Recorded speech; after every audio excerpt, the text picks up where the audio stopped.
it's Adam here. I just wanted to very quickly send you a bit of a message that sums up some of the content but also some of the experience that we've had in our professional learning day so far. I also in this clip will show you some footage of you guys working together that really excites me, and the way that you were having those conversations about practice. And then we'll finish the clip today with your 15-second, sometimes a bit more, sometimes a bit less, video commitments about what you're going to do to get the momentum happening from here on. So the first part of the day was very much about how we can start to view our practice through what I describe as our restorative goggles. How we can look at our work and not say that there's 7 steps we need to take to be a more restorative teacher, but how we can actually see all of the interactions that we are involved in across the continuum from informal to formal through restorative eyes. And as we established that there are just hundreds and thousands of interactions at that informal end where those affective statements and affective interactions happen, and we need to seize that opportunity if we'd like restorative practices to become something of a cultural hallmark for Briar Hill. So what we did by looking at that continuum and looking at the different ways that you can be restorative all the way along the continuum was start to make commitments about moving from implicit to explicit practice. And for me, that's really what restorative practices is all about.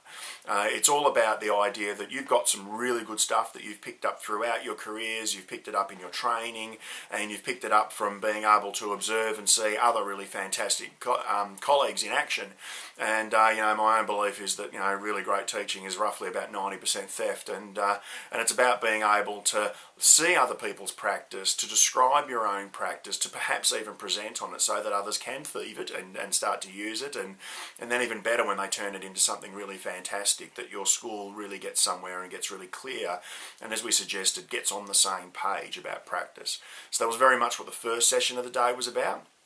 The second session of the day is really about looking at what is restorative practices and what does it do. And so while we are focusing on harm and relationships as much as we possibly can, and we are looking at being able to resolve conflict and tension with that in mind, the really big stuff about restorative practices that works is being able to use something like the operating domains as a way of reflecting on your practice. So whether you're a with, to, not or for teacher, hopefully you're not a not, but I actually get a really strong sense from the room that we've got a lot of with teachers in the room and a lot of people who are capable of staying in that domain for an extended period of time. But it's really useful to think about where do you go when you make a mistake, or when you slip in your practice, or when you get a bit tired, or when you get a bit distracted. And as I identified for you, I as a teacher slipped to the 2 box. Interestingly, I think as a leader I slipped to the 4 box, and I'm pretty confident that as a parent I slipped to the 4 box, in that I'm going and resolving conflicts for my own children when I should be actually empowering them a little bit and upping the expectation that they might just take care of this themselves. So we can use that lens to view various parts of the way we work or operate as both an educator and as a human being, and then it's about looking at how do I map back from the situation that I'm in. So whether it's justifiable or not that I've gone to the 2 box or the 4 box, it's then thinking about what are the steps involved for me to map it back, and how can I get back to that with box in a time appropriate way. And I find that just such a useful thing as an educator, to be able to have at my avail, to be able to look at my own practice through a really clever but really simple window about the way that I'm operating. And then in that second session we also looked at the restorative questions, and remembering that they are no script for you. You've got those cards there that we left on the table during the day to remind you of what they are, but the big message is that they are a prompt to allow you to guide you any situation through from past to present to future. Sometimes you'll do it really quickly, all the way down to about 30 seconds, and sometimes, perhaps with year 6 girls, you'll need to take a little longer, something like 9 minutes, and that'll cover a vast amount of those interactions that you have, particularly at the informal end of the continuum. So remember that, it's about past, present and future.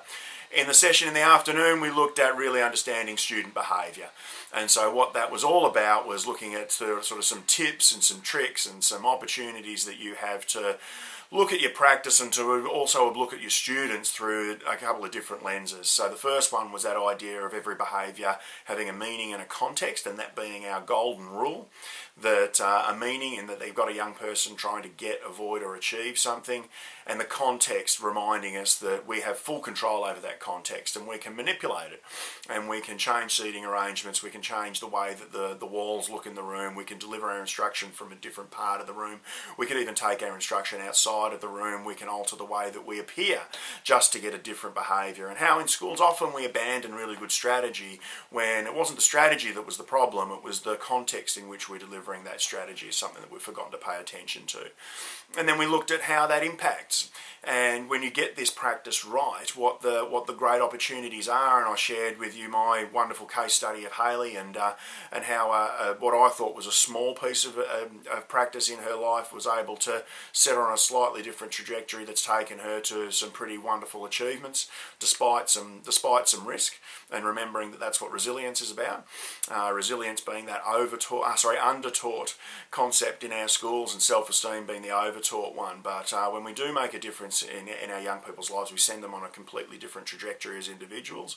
And it's also a reminder that if you can change what's popular in your school and amongst your school community, that you can actually start to spread your influence across the system. And we've got both an opportunity and a responsibility to start to get this practice right, so that we can let others know that this is really the way that our schools should be committing to great learning, but also great citizen building. But more importantly than that, it's really important that you remember what the opportunity was like to sit in groups of about 4 or 5 people and talk about practice, and some of the fantastic things that you came up with, and the excitement and the busy excitement that came about when you sat and looked at Joe Lang's t-shirts and started to talk about real students and real strategy, and how important it is that you work with Marin and that you work with the leaders in your school to construct more opportunities to be able to sit and talk about practice. And it's going to be a challenge because you're going to get busy and you're going to have other things that pop up, but it's that structure of being able to say this is how we do things here and this is what we're not prepared to have slip off the table that will allow you to get some real momentum. And the other thing that will allow you to get some momentum is making good on your 15-second video commitments, and that's the end of this clip here. So I'm really looking forward to coming working with you in class. I'm really looking forward to working with your parents and then mentoring you as you go along our journey. There's so much more to the whole restorative mission, and I was just so excited about the take-up and the way that you took restorative practices on as something that meshed really well with your Steiner influence and the way that you're working there. I was really excited about that. And I hope we can work together further around it. But for now, it's really important that we make good on those commitments. And I'm looking forward to working with you in the classroom so we can accelerate progress there too. Good luck, and I'll see you really soon. I'm going to run a circle and check in with my kids and say, how are you going? What's happening for you? We're going to do a weather report, an emotional weather report. So that our kids can transition easily to specialists. So we will follow Rhonda's weather report. And so we can gauge how the children are feeling? Yep, and then they'll transition nicely to the other specialist teachers. Okay, thank you. I'm never going to say that I have tried that before and it didn't work. I'm inspired. I'm going to think about using the Joe Lang t-shirts for my students. I'm going to start regular circles in my classroom and support myself and my students to reframe some of our language so that we have more focus on our future actions and changing our behaviour. Okay, more use of effective statements or affective statements, and moving children from not thinking about their behaviours just along that continuum on that long journey to always thinking about their behaviours. I'm going to make the restorative practice that I'm already doing in my classroom more explicit for the kids. So in recording what they want to do, how they want to change, going out, doing it, coming back and revisiting it more. That's what I'm going to do. I think I'll focus on the t-shirts, Joe Lang's t-shirts, and I'll try and make communication between myself and children more appropriate to the t-shirt that they're wearing. I'm going to take the t-shirts with me. I'm going to really implement that, and also on the everyday level, really informal, bringing the feelings in and changing those little interactions. I am going to do several things. I'm going to show my more caring side. I'm going to use the t-shirt model and use the ignoring the look at me and at me student I have in my class. I'm going to stop getting involved in battles and any sort of arguments with the argumentative student. And I'm going to be reinvigorated, because that's how I feel. Well, Adam, this week I'm going to alternate my reflective practice at the end of the week and use the checkout system rather than writing it in a book, which takes us a long time. So I'm sure the children will enjoy just speaking it rather than writing it. Well, because I'm a student teacher, believe it or not, I'll be reflecting a lot on what has been taught and hopefully putting it into my journals and practicing it.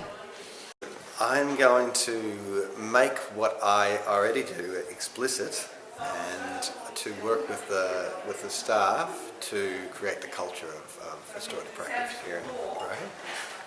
I'm going to do, after recess, after lunch, restorative circle. I've already had a boy in my class come from another school where they did this or this or this, so I've got a few questions. I know how to structure it now, so he says he wants to do it, so I'll take him up on the offer. What am I going to do? Well, first of all, I'm going to connect with the classrooms, because the one thing I've truly missed since coming back this term is connecting with the classrooms. So getting in there and doing that 5-minute thing, which I do a lot of. I walk in and I don't think people feel threatened, so I'm going to continue to do that. But one thing that resonated with me too is when I get kids in to talk to them about their behaviours, I think I'm pretty good at the restorative stuff, I've just got to say that, pat myself on the back. But when I finish the conversation, although I often say to them, what's going to change? And sometimes I formalise it with a contract. I don't get them to sign off on it, and I don't do that informally, just to be able to do, because that was the one thing I took from something you said, just to be able to say, well, okay, let's agree, this is going to happen, you sign there, I'll sign here, if this happens again, this is what we'll go back to. So I like that, but I hope it doesn't happen, because we don't, our kids are great.